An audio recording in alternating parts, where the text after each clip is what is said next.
Hey, are you scared that the coronavirus might hit you, you might die from it? Well, if you're scared, then maybe you got something to think about. What are you scared of? What are you scared of? The fact that you might have to just leave this world? Well, that probably means that your attachment to this world was a little bit too much. Seriously. If death scares you, then it means your heart was attached too much to this world. A little bit too much.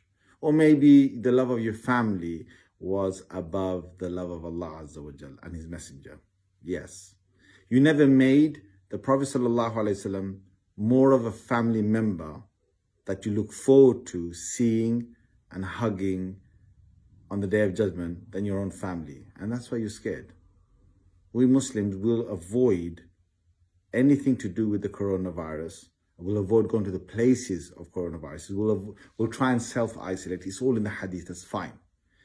But we Muslims, if something like that was to come about, and if it hit us, our Prophet ﷺ has told us that when a person dies from the plague, they're a shaheed, they're a martyr.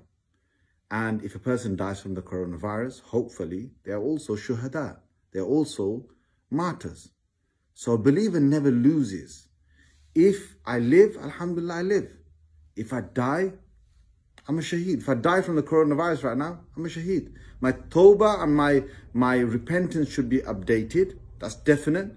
I should have made Allah and His Messenger my focal point at all times of my life. Number one, Allah. Number two, the Messenger Sallallahu Alaihi Wasallam. Then my family and anyone else, whoever, my parents and so on, that's fine. But number one, Allah. Number two, the Messenger Sallallahu Alaihi Wasallam. If I've kept doing that, I'll avoid getting in contact with the coronavirus. But if it hits me and if it kills me, then guess what?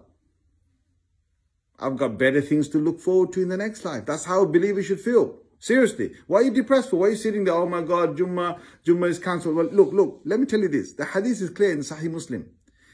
If you've been going for Jummah all these weeks of your life, and 1 week you couldn't go because of an excuse, today in Jummah, tomorrow when you get to Jummah, you're going to find the full reward of Jum'ah in your deeds, book of deeds on the Day of Judgment for not going Jum'ah. You know why?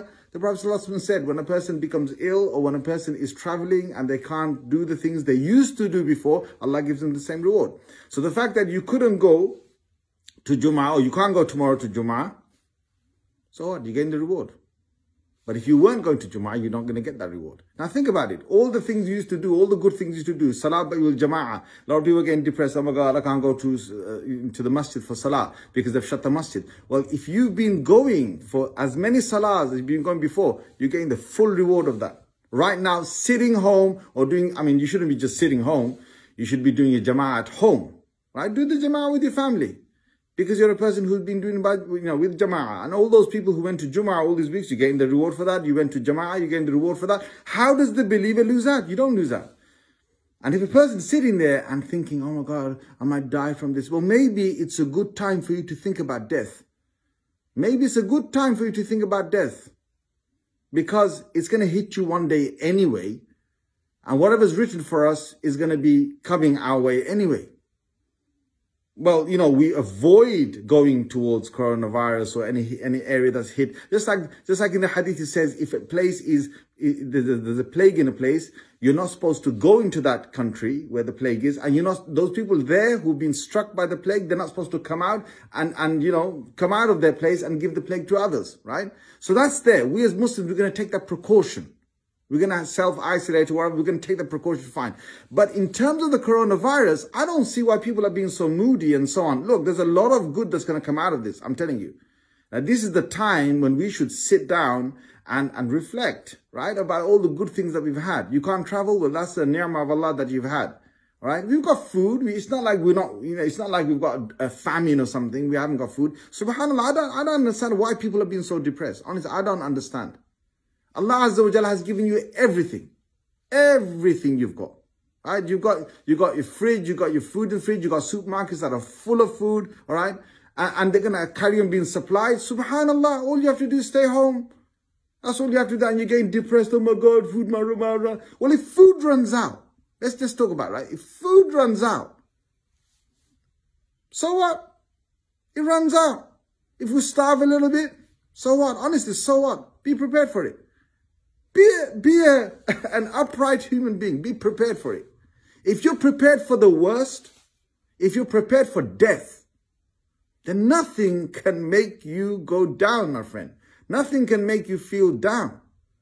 This is what, if the pandemic goes into a worldwide crisis, guess what? You know, in some ways, there's going to be a lot of good coming. I don't hear, you know, a lot of people talking about war and this and that. No, everyone's thinking about themselves right now. You understand?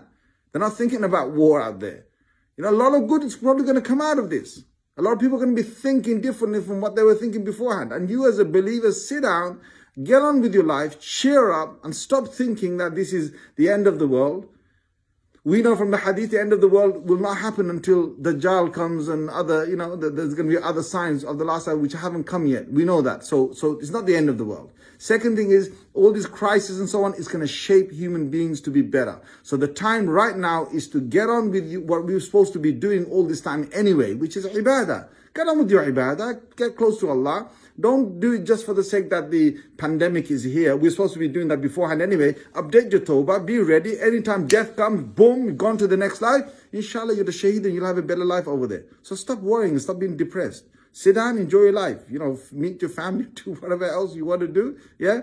You know, don't feel that this is the last day you're going to be gone from the earth. Oh my God. You got a bigger family on the other side waiting for you, my friend. If you make it to Illiyin, to the best place in the next world where all the good souls are, your, you know, forefathers, your aunties, uncles, whoever's passed away before, they're waiting for you, right? You'll be over there. You'll be with a better family over there. So sit down, right? Enjoy your life. And either way, you win because you're a believer. Alhamdulillah.